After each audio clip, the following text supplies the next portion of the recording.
I haven't seen this many people since. We don't need wisdom anymore. Yeah, that's true.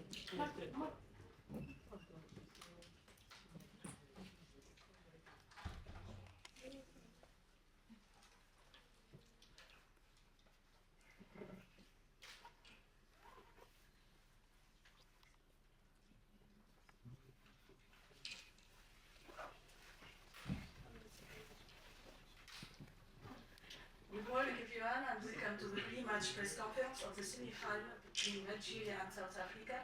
Thank you for being here, and please make sure that your phones are on silent mode. We are pleased to be joined with the head coach of South Africa, Desiree Ellis, and player Gabriela Salgado. Coach, good morning. My question for you and the player as well, how are you preparing for this game? Good morning, everyone.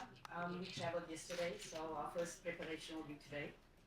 So we haven't really started preparing on the field, but we started preparing off the field already. One day in between is not a lot, but you've done a lot of work beforehand. So you're just trying to touch up on certain things. Thank you, Coach. Gabriela? Thank you for having me. Yeah, as the coach mentioned, we traveled yesterday. But mentally and physically, we know the responsibility we hold going into this game. So we prepared as well as we can. And yeah, we're just ready for the game tomorrow and we'll give our best. Thank you, Gabriela. When we open the floor for your questions. Yes, please. There's obviously you've travelled and you've got a significant time disadvantage, compared to Nigeria. What can you do in a short time? It's a day and a bit to prepare, and how do you manage that situation? I think it's just finalizing things, working on certain things that we need to brush up on. I think that is the most important thing. There's not a lot you can do that will change things. So it's getting the analysis right and obviously working on just brushing up on certain things because it's effectively a startup and a match day -1, so you also got to take care of that as well. Are you guys tired? Me, I'm not tired. I'm tired because it's a mental game. Thank you, Coach. Yes, Chris. Hey, Coach.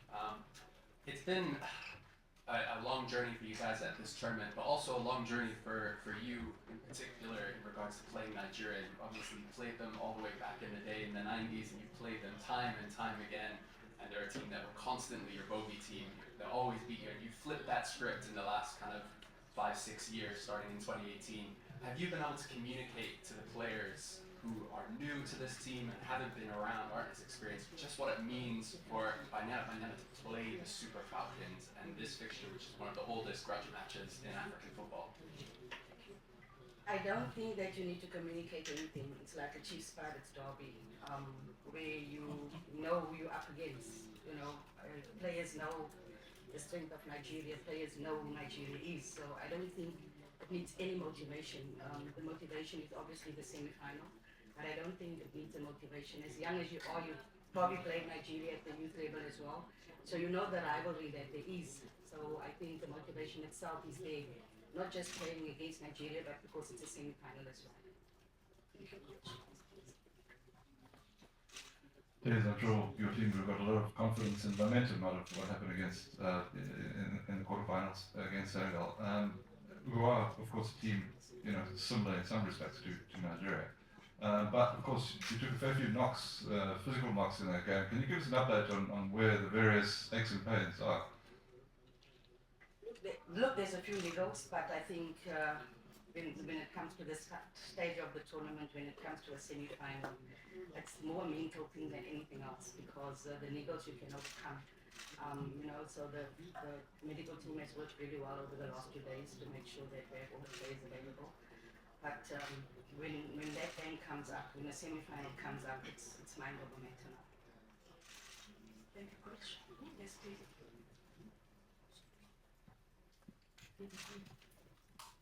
Good morning, Coach. Good morning, Gabriela. I'm Oba from ECL Sports Nigeria. You've seen Nigeria in the last 2 editions of the Wafcon. Is there pressure going to this game as the defending champions, seeing as you probably be the first team after Nigeria to win back-to-back Wafcons? Look, pressure is is part of the game. I think pressure happens when you get a call up to the national team because now you're at a different level to where you are at club level.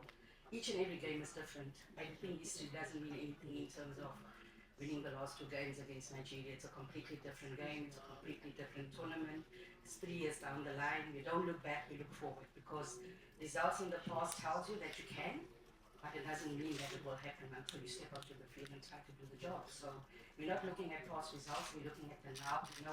We know it's going to be a difficult game. Like every game at Wafcon has been difficult. I don't think there's any team, we look at the Senegal that we played, they came at a very, very difficult group, you know. First scoreline was 4-0, but after that it was very, very close. So you underestimate the team at your own peril. You take things for granted at your own peril. And this team is a team that will never ever do that. You know, we will make sure that we give the respect that's deserved, but we're also a team that can play.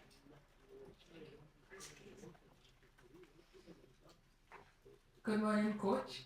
Susanna Mopale from Radio Now, 95.3 FM, Lagos, Nigeria.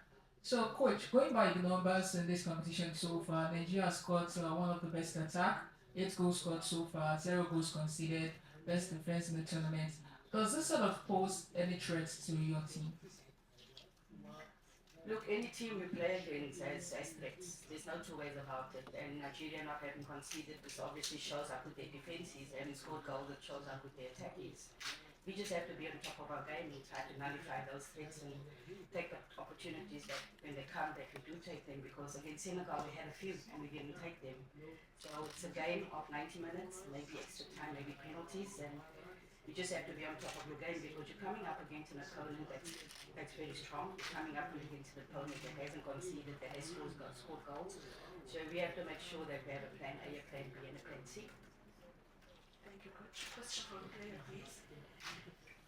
Yes, please. Hello, good morning. Victor Ademola. You've watched the Nigerian team play at this competition. If you don't mind sharing your comments on the strengths and weaknesses of this Nigerian side.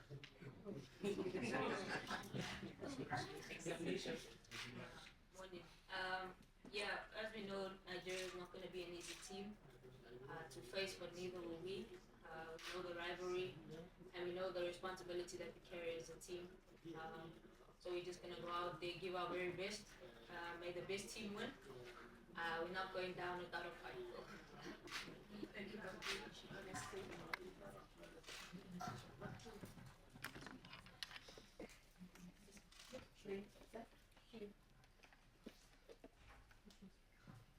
Good morning, Coach. My name is Biola Shugu for Ladies March Nigeria. You have faced Nigeria as a coach and a player as well back in the day. What is the hardest part about facing the Super Falcons of Nigeria? I think the quality that they have within the team, I think that has always stood out. The experience that they have within the team, that has always stood out. The confidence that they have within the team, that has always stood out. But I think over the last couple of years, we've sort of matched that. But you look at the Nigerian squad that they have now, it's a really good squad as well. Squad that has transitioned, and they've shown at this tournament, they're here to fight. So we know a lot of them, and I think they know as much as we know of them, they know of us. So it's going to be very interesting match. Hello, Coach. Great to see you again. My name is Sir Chappelle from TBC Communication and Live in Lagos, Nigeria. A question for her and a question for her. You're going at this tournament in a pattern that's different from what you had to go through to get it to the first place. Honestly speaking, what's more difficult, using a transition team or a more established team like you did winning the last time, and a team in transition right now to stay focused and get to the final? And for Salgado, great to meet you again. It's a different squad and you're a different player. What has been your experience blending with the new girls in sport now that you don't have a Tembi on ground to play with and know where she would be instinctively to apply that pressure on the attack? Thank you very much. In actual fact, Gabriela Salgado was part of our squad and got injured just before, so she wouldn't be there. Look, we've been a team that has regularly, not just now, has regularly refreshed our squad. If you look at over the years, we've always brought players in. When we came to the last Wafcon, we had some players that didn't play. We had some players that won standby that went to the World Cup that didn't go to the Wafcon. So we've been a team that's regularly been bringing players in. Yes, it's a team in transition, but some of the players already have 20 odd caps. Some of the players have more caps over the last years that they've played. So each and every team goes through that period. We had a more established team, we had a more experienced team, but it doesn't say that this team is any less experienced because they might have less caps, but they've played over the last 3 years, like I said, something to the World Cup. So it's a transitional team, but it's a team that has been together for 3 years. Thank you for your question. Came to me. As you mentioned, it is a team in transition, and yes, we do miss the likes of Tembi Katlana, but the team is more than capable. We do have players that are positions that we know they're there. We've prepared well, know each other's strengths and weaknesses on the field and off the field. I just think it's us having the confidence going out there and trusting each other because we'll need each other more than anything. Thank you. Yes, please.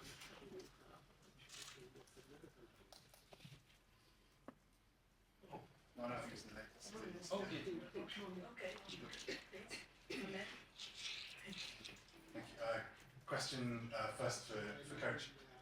Regardless of what happens in tomorrow's game, you've already achieved history with this African team. You're pioneers, unprecedented victory.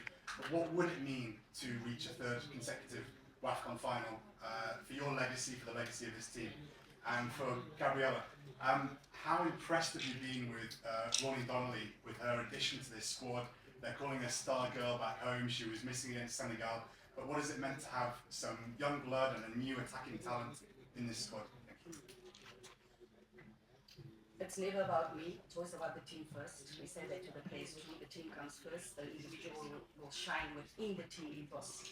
I think when we won the last Wafcon, we said that medal is going to mean so much, that medal is going to change things that are. Some things have changed, some haven't changed. Winning the medal again, hopefully, will elevate women's football. We yearn for a professional league back home because we don't have a professional league, and hopefully through that, it will make sponsors realize that it's not just talk, but the team is growing and things are happening. So hopefully that will spur sponsors on to come on board in women's football, not just in Banyana, but league football, youth football, as well as a professional league. Because can you imagine if we had a professional league, where this team would be? Most of our players are amateurs, and for the team to do what they do, I think it's incredible. I think it's amazing. So that is the biggest thing. It's getting the medal to change things, getting the medal to create opportunities for others, getting the medal to make sure that women's football continues to grow and continues to develop with sponsorship on board. Just on the question, Ronald is a good addition to the team. She's young, she's full of energy, positive, always willing to grow. I think that's what we need through this transition, as you guys say. But I do think that she got a lot to give for the team, and hopefully in the next game she'll be back on the pitch. And giving her energy is definitely something we need, and a hunger for goal. She's always ready and up for the challenge to score goals. She is a striker at the end of the day, so yeah. Thank you, Gabriella. Yes, Benita. Hi, good morning, Coach. Good morning, Gabriella. My question is to the coach. Coach, you've met with 2 different managers each time you faced Nigeria at the Wafcon and coach. It was Benabi in Ghana. It was Waldron in Morocco in 2022. Right now you're meeting a new person. How does it feel that you're always met with a new tactics, a new head, new blood, going into each game against Nigeria? Thank you. I don't think that changes things. Nigeria is Nigeria. New coach doesn't really change much, as we've seen over the past years, because you have your own way of playing, you have your own style of playing, and I don't think it has changed much over the years. Unfortunately, our federation has trust in us as a technical team that runs the year.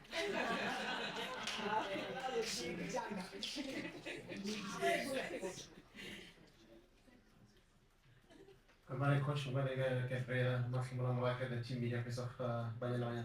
Maybe after that difficult and perhaps nerve-wracking match against Senegal, how much belief, determination, and lessons are you taking into this game against Nigeria? And for you, as the first Wafcon, your first Wafcon, how are you feeling? Thank you for the question. So going into this next game, obviously we did have our chances that unfortunately we didn't take, so we ended up with penalties. But the team stuck together, we worked hard to make sure that we achieved the goal and go into the next stage. The semi-finals, as Coach mentioned, is motivation on its own. We want to get closer to the final. It's not going to be an easy one, but we'll stick together as a team, trust each other's abilities, and we know that every person that steps on the field gives 100%. My first Wafcon so far has been good. Happy to get on the score sheets as well and to get a few minutes. So yeah, I'm just looking to make it all the way through and hopefully take the cup back home.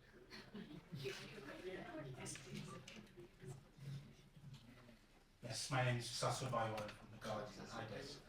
I'd just like to know what has been the most challenging thing for you preparing this team for the WAFCON, and what has it been like for you from a personal perspective preparing for this WAFCON? I think when you go back to 2022, we probably had a little bit more time.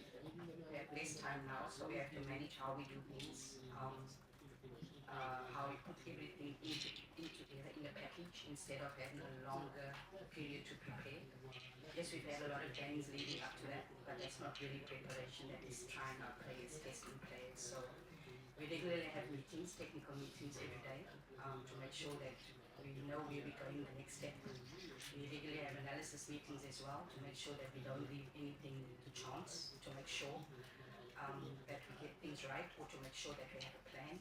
So that has been, I think, staying in Puja was really a blessing, but the traveling obviously doesn't help, and the short time in between. I think when you look at the short times in between, I mean, there's 2 days in between the semi-final, but you have a longer period in between group stages. Maybe that needs to change.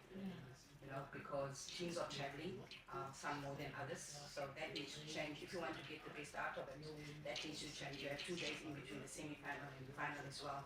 So you're looking for quality games at the back end, but you're also looking for quality games in the beginning. So in the beginning, you have a little bit more time, but in the end, you don't have that much time. So the time gets shorter in between.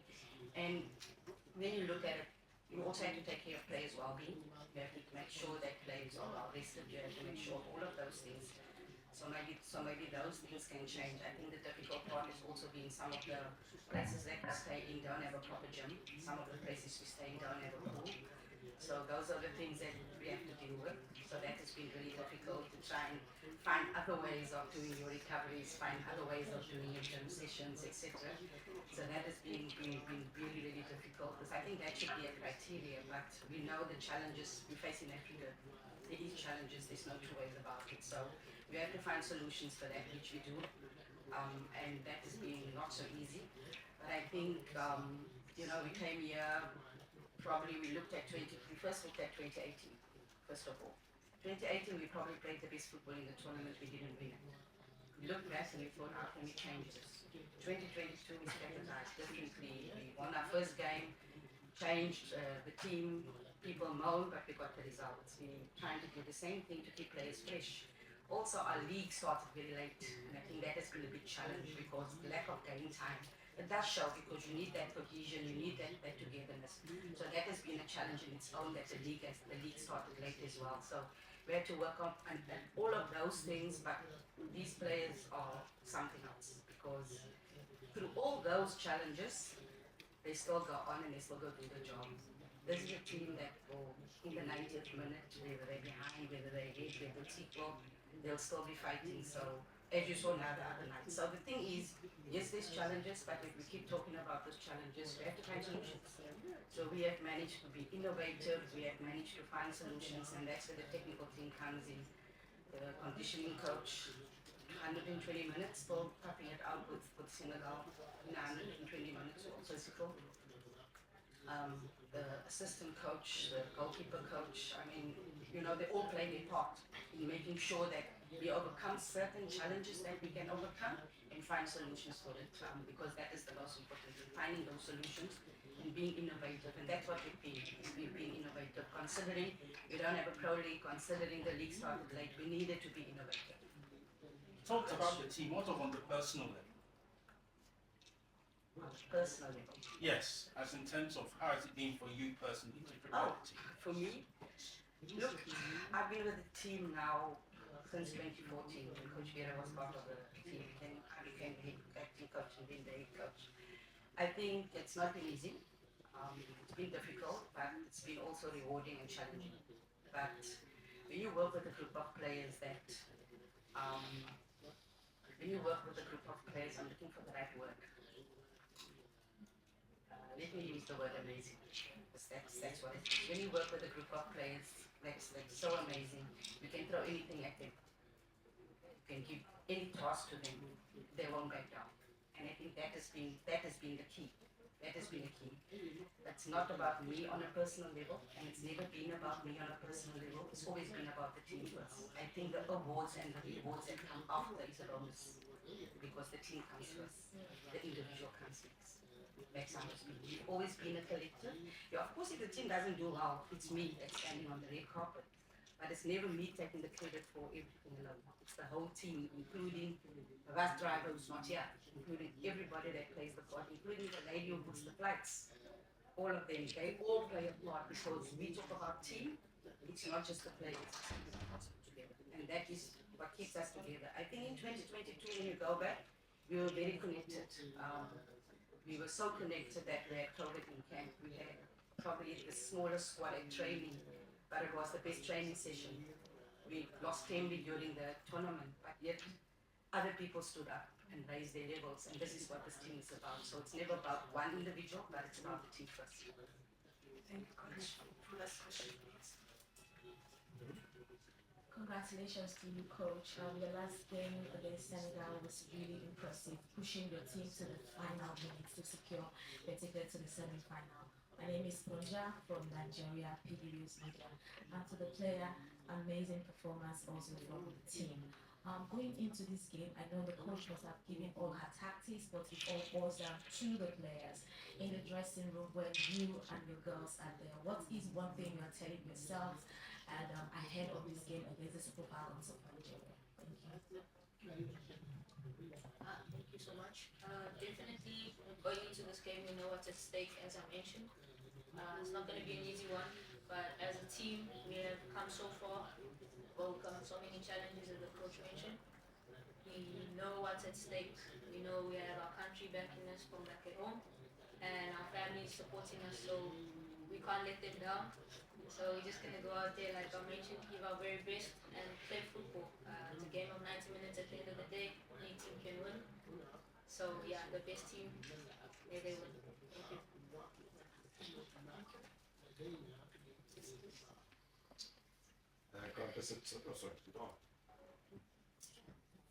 Grant Bissett, Feed. Hi guys. You've partially answered what I wanted to know in your response to the gentleman from The Guardian, and you used the word innovate. Every discernible advantage outside of the football pitch would seem to lie with Nigeria, the fact that they've been based here, the fact they didn't have to travel, they had an extra day, they went 90 minutes, you went 120. In that process that you've gone through, because I'm sure it has galvanized the team because you know you're up against it, and your technical team as well, in innovating, have you maybe come across some solutions that perhaps you might not have explored, some avenues you might not have gone down had things been a little more advantageous? I'm not going to tell you what we've done though. But yeah, we do a lot of things differently to most other teams. And we know coming to camp 3 weeks in advance, we've seen our programs because we know the lack of resources at certain clubs. We send out programs so that when players come to camp, they're all on the same level. Because you have the international players that obviously train and play at a high level, but back home the league is amateur. And some teams train twice a week, some teams train thrice a week, some teams obviously have the better resources, so we make sure that we do that. So that's some of the innovative things that we've done to make sure that even new player comes in, at least they're not coming just in to fill up the numbers, but they're coming in at a certain level, because from where the league is to the international football is, there's still a big gap, and that's what we've done. Our conditioning coaches available 24/7. Our analysts is available, our medical team, even though we're not in camp, they're all available 24/7 to the players. And I take my hat off to the staff because it's done outside of camp. So that is some of the things that we've done outside of camp. A lot of other things, we've got a mental coach as well, the same that we had in 2022, and that is really, really key, because I'm not a mental coach, and players won't come to coaches because they feel that if they say anything that's not related to football, it's going to go across against their name, or they won't play the next game or whatever. So the mental coach has really, really been helpful in that way, because football at the moment is mental. You can be as tired as you are, but it's mental, and she's been a great help to us. In 2022 it was really big, and she's been a great help to us again. So that is some of the things we've added to make sure that players are mentally and physically ready. Thank you. Last question, please. Thank you, Coach. Victor Ademola from Nigeria. This one is for the fans. It's the Super Falcons of Nigeria against Bayana Bayana. Some will say Afrobeat against Amapiano. A direct message to the fans in South Africa, in Morocco, and abroad. Thank you. For me, Amapiano wins Amapiano wins hands down. I think our dance moves are really good as well. But to our fans back home, the messages that we receive have just been amazing. Every day you get a message from someone, you get messages on social media, you get messages, phone calls, everything. I think that keeps us together. It shows that the whole country is behind us. Yes, even though they said we were nerve-wracking the other night, sometimes you have to give them that little bit of, nerve. Some put the TVs off, some heard people screaming, then put their TVs back on, etc. The fans have been amazing back home. The Football Federation has been really supportive as well back home, so we're really grateful and thankful for that. So we're looking forward to a great match. Hopefully it can be a spectacle that everybody expects, but sometimes it doesn't happen that way. Sometimes it doesn't happen that way, and hopefully we come out victorious, because you play against to win it. You're coming up against an opponent that's extremely strong, that's going to give you a good game, that's going to challenge you in every aspect. But we are similar, we will challenge another team in a different aspect, and I think it's going to come down to who takes their chances. Thank you, Coach. Thank you, Gabriela. Thank you all. Before you finish, I just want to end up with one thing. I hope I'm not going to be misquoted, because I have been misquoted badly. Very badly. And I hope this is not going to happen. I hope that whatever I say here is not going to make a headline. It's not going to make a headline. And I think you know what I'm talking about. If you know me, you know there's certain things that I will say, and there's certain things that I won't say. So please don't misquote me. Thank you. Thank you, Coach. Thank you, Gabriela.